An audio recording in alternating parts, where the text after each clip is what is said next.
बिस्मिल्लाहिर्रहमानिर्रहीम अस्सलाम वालेकुम। न्यू सिलेबस वाले क्लास 9th, कैसे हैं आप सब लोग? ठीक हैं, उम्मीद है सब लोग ठीक होंगे और अपना काम भी ठीक कर रहे होंगे। जैसे कि आपको पता है मैथ की हमने एक्सरसाइज शुरू की हुई है 1.3 और उसके 6 क्वेश्चन हो चुके हैं। आज हम उसके लास्ट 3 क्वेश्चन जो करने की कोशिश करते हैं। पहला क्वेश्चन है क्वेश्चन नंबर 7 और इसका सोल्यूशन डालते हैं, फिर देखते हैं क्या क्वेश्चन है। कहता है mirror sells a toy in RS 1520, what will be the selling price to get 15% profit? कहता है इतने में वो बेचना चाहती है, तो आप बताएं कि वो कितने में बेचे ताकि उसको 15% प्रॉफिट हो, फायदा हो। पहले जो इसकी जो सेलिंग प्राइस दी हुई है वो लिखते हैं जिसमें वो बेचना चाह रही है। सेलिंग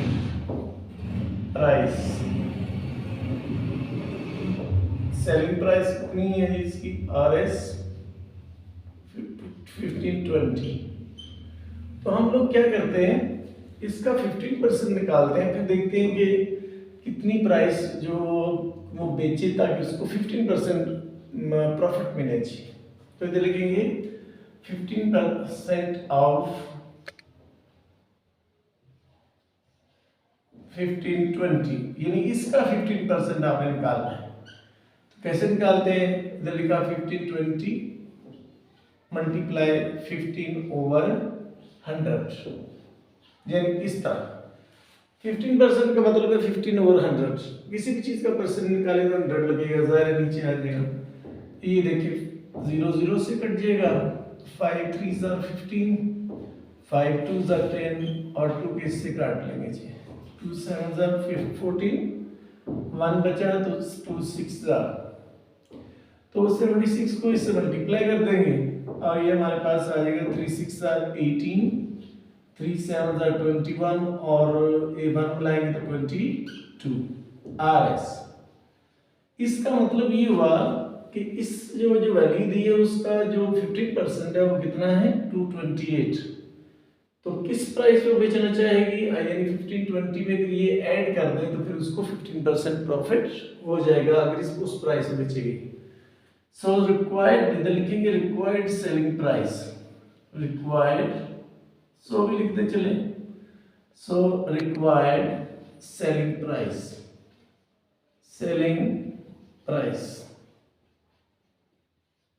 यानी वो बेचना कितने पे जानी थी? पहले 1520 पे, और इसका 15% कितना है? 228। इसका मतलब ये हुआ, इनको जब ऐड करेंगे तो पता चलेगा 8 4 7 1 और इसके साथ लिख देते हैं RS। इसका मतलब अगर मीरा जो है बजाय 1520 के 1748 का बेचे तो फिर उसको कितना प्रॉफिट होगा? 15%। तो ये था क्वेश्चन नंबर 7। इसको आपने इस तरह करना था जी, ठीक है जी। अब इसके बाद देखते हैं अगला क्वेश्चन कैसे करते हैं। पहले इसको हल कर लेते हैं, देखते हैं अगला क्वेश्चन में क्या है। सॉल्व करने के बाद क्वेश्चन नंबर 8 में कहता है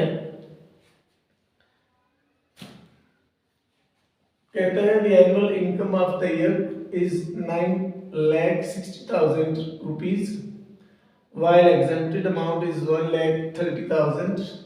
How much tax should we have to pay at the rate of 0.75%?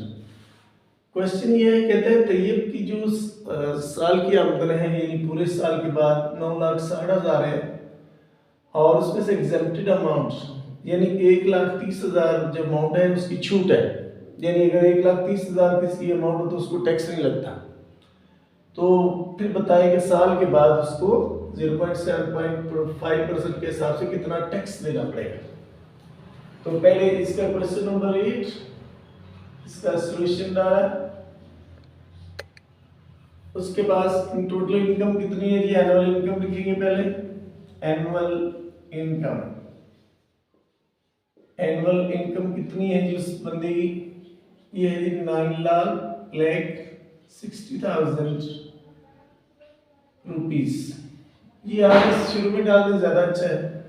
अब एग्जेम्प्टेड अमाउंट दी हुई है जी हमारे पास ये भी इसका भी ये भी इसको भी आप लिखना पड़ेगा एग्जेम्प्टेड अमाउंट, यानी जिस पर टैक्स नहीं लगता वो वाली अमाउंट कितनी है 1,30,000 रुपीज। इसका मतलब है जिस वैल्यू पे टैक्स लगेगा वो इसमें से निकाल के तो उस पे टैक्स लगेगा जी, ठीक है जी। लिखेंगे सो टैक्स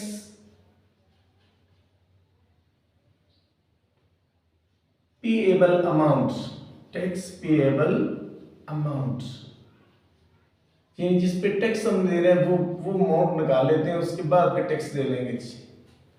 यानी 9,60,000 माइनस 1 लाख, ये बन जाएगा ये हमारे पास 30,000।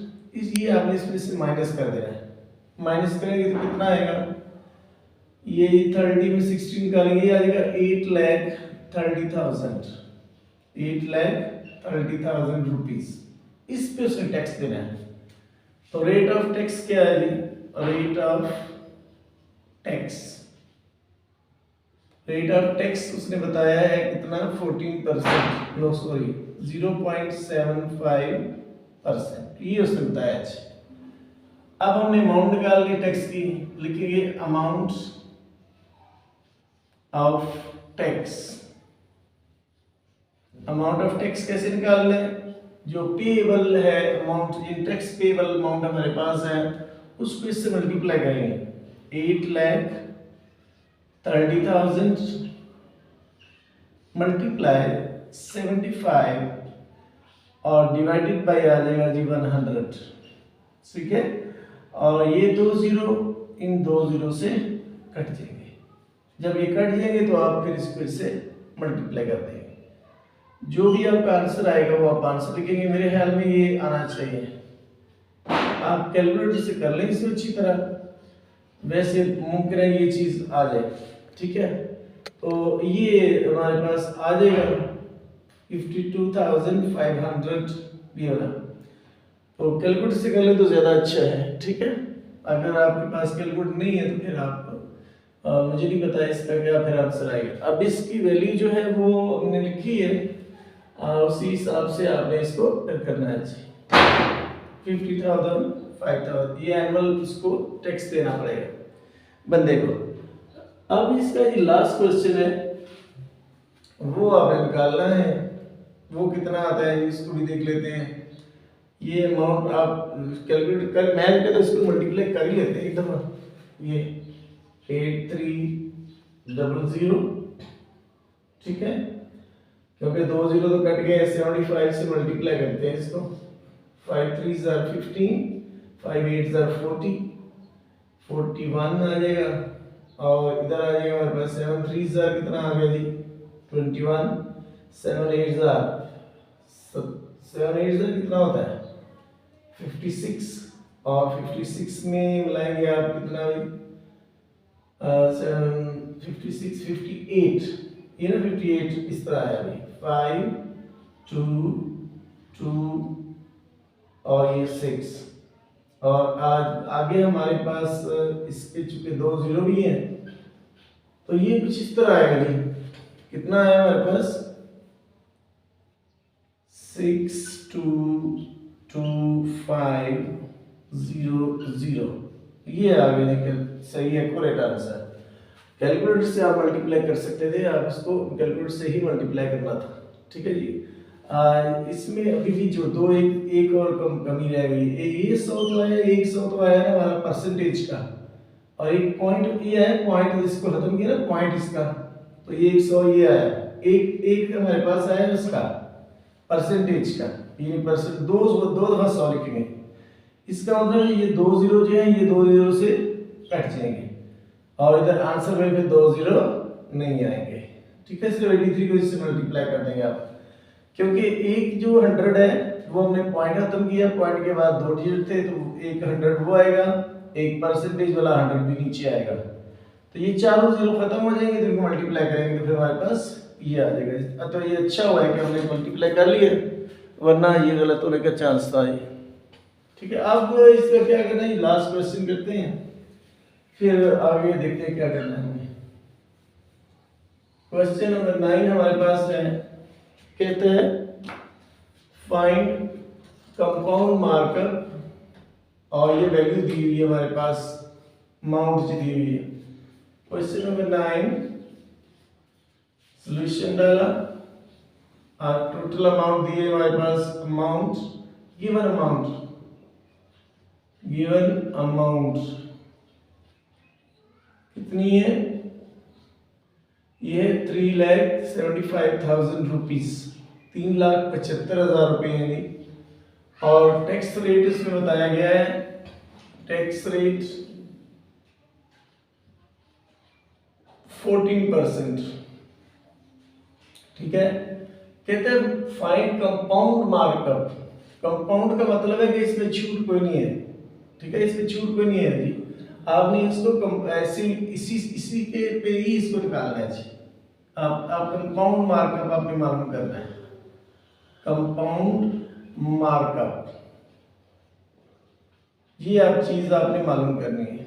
अब मसला ये है, इसमें कोई चीज भी आपने छूट आपको नहीं बनेगी कि उसने कहा कंपाउंडेड एनुअली, यानी साल के बाद उसने ये टैक्स देना है, ये चीज आपने मालूम करनी है। तो लिखेंगे जी compound markup is equal to, जो भी जितनी भी अमाउंट दी हुई है, कितनी दी है 3,75,000, और इसको मल्टीप्लाई कर देंगे 14% से। जब परसेंटेज को खत्म करते हैं तो डिवाइड में क्या लगाते हैं 100। तो ये 2 जीरो जो है ना, इस 2 जीरो से कट जाएंगे। अब भी आप कैलकुलेटर से मल्टीप्लाई करेंगे तो अच्छी बात है, ये जीरो ये वाला, ये आ गया 70 और 14,7,000 और कितना हो गया जी, कैलकुलेटर से इसको इस तरह मल्टीप्लाई कर लें आप, क्योंकि गलत तो करना नहीं चाहिए आपको। ये देखिए 4 5 बार 20, 4 से 28 और 30, 4 से 3 बार 12 और 2 12 और 3 15, और ये 375 ये आएगा इधर 052 और ये आ गया 5। तो ये वाला जो जीरो दिया हुआ है वो इसके साथ लगा देंगे। तो ये हमारे पास आ गया 525RS। तो 52,500 रुपये जो है उसको फिर देना पड़ेगा। कंपाउंड का मतलब है उसने इसको बांध दिया है, अब इस अमाउंट्स में कोई छूट नहीं है उसको मिली है जी। ठीक है जी, तो ये एक्सरसाइज जो है वो ख़त्म हो गई है। उम्मीद है आप इसको अच्छी तरह समझेंगे, और इस क्वेश्चन को अगर कोई समझ नहीं है किसी में तो मुझे कमेंट्स में आप बताएंगे। Thank you so much for watching ji.